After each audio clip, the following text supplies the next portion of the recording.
Welcome back. As authors go, Ian McEwan is quite a rarity. Not only is he lauded by the critics, he's also popular. He's sold 15 million books around the world, and many of his novels, most recently Enduring Love and Atonement, have been turned into award-winning films. Now Ian has a new book, Solar, which humorously tackles the weighty issue of climate change. Earlier, Ian spoke to our arts editor, Charlie Courtauld.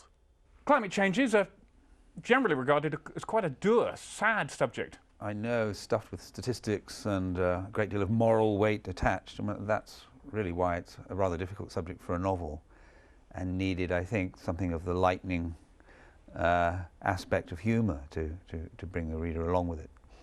Your protagonist has won the Nobel Prize and finds, having won this great award, something of a burden. Now, you've won the Booker Prize. Are there any similarities there? Is winning a great award something not worth doing? No, I think it's a wonderful thing to have a prize. But in science, you usually get your prizes late in life for work you did as a young man or young woman. So there's always a little bit of tragedy about it too. I mean, many of the great Nobel Prize winners in science have all their best moments behind them. So I wanted to catch a little bit of that, maybe a little edge of tragedy about a man who knows that he's never going to be as lively in his mind as that 27-year-old who saw through something, and added to the world's knowledge. Climate change is a weighty subject. Do you think that it's possible to capture the frenetic activity that goes on with scientists dealing with these things that might change the whole future of the world on the page? It's pretty hard, but I think really this is a problem not for scientists alone, but for all of us. And if there is a case made for a comedy about this, it is that we have a nature, a human nature. We're a very clever monkey, extremely clever ape, but we're also self-interested, tribal, and so on. And our cleverness and our self-interest often run into each other. And we saw at Copenhagen something of the spirit of Solar, a farce. The Chinese negotiator locked out of the building for 3 days, people queuing in the cold to get into this building, and the whole thing falling apart in cabals and backstabbings and intrigues. And yet this was one of the most extraordinary moments in the history of international gatherings. It was gathered by our rationality, by science, 192 nations brought there in one place. So that's really why I think of this in terms of just an edge of farce to it, because we're faced with an incredibly serious problem. The science is pretty conclusive now. We're seeing meltings at both poles and various other evidence gathered. And I know there are skeptics and deniers, but the weight now of evidence for man-made climate change increases is overwhelming. And yet still we're locked in our own natures, and that's really where Solar comes from. The inspiration of this book, it said, is the trip you took to the North Pole in 2005. Yes. What did you see there? Well, one of the most astonishing, beautiful landscapes I've ever set eyes on. This was about the 80th parallel. We weren't quite at the North Pole, but jolly cold, -45. I lived on board a ship, frozen into a fjord with 20 others, artists and scientists. We had some passionate debate every evening about climate change and what should be done.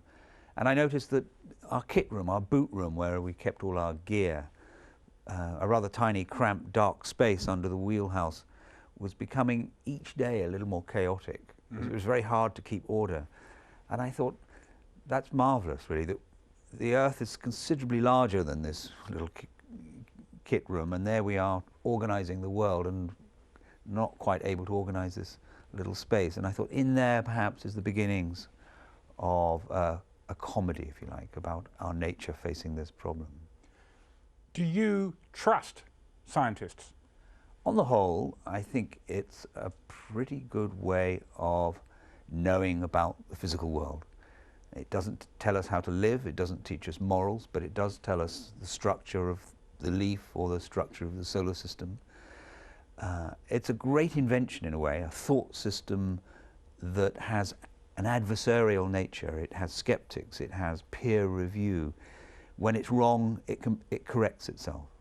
And not many of our mental habits allow this. But science is always greater than its scientists. It's said that you yourself thought of becoming a scientist at some point. I've always loved science as well as literature. I was torn as a young man when I was 16 as which way to go. In my 20s I kept thinking maybe I've made a mistake and I should go back to university.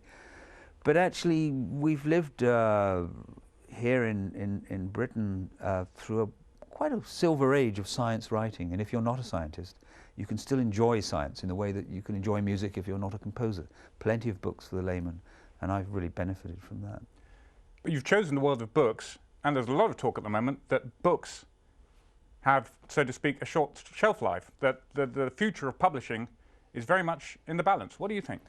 Well, I've got a reader, one of those things, got 1,000 books inside, and actually it's still early days for those. I mean, they make a tiny fraction of the market, but I'm rather attached to it. If you go on a 2-week holiday, you don't have to worry about what books to take. You can collect them along the way.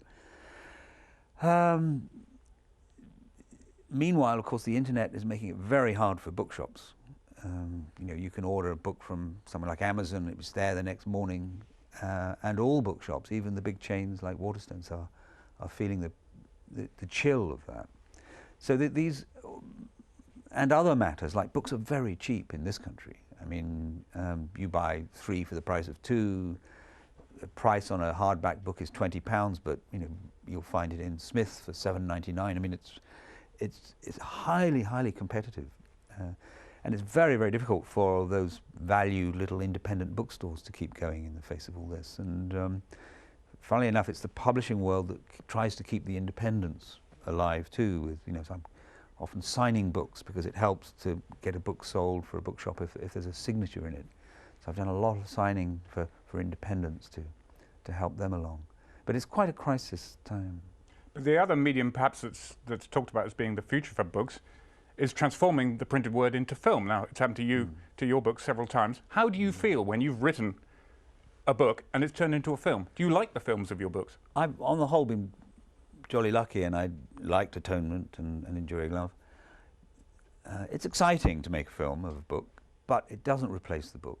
You never get quite that sort of inside feeling you get with a novel. A novel can really take you into someone's thoughts, onto the inside of a character, give you the stream of their thoughts and associations.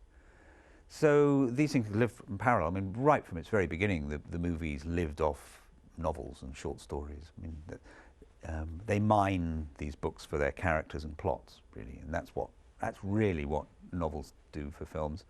But it still leaves the novel intact, I think. Ian McEwan, thank you very much indeed for joining us. Thank you. Now, what's really going on behind the closed doors of North Korea? Find out after this short break.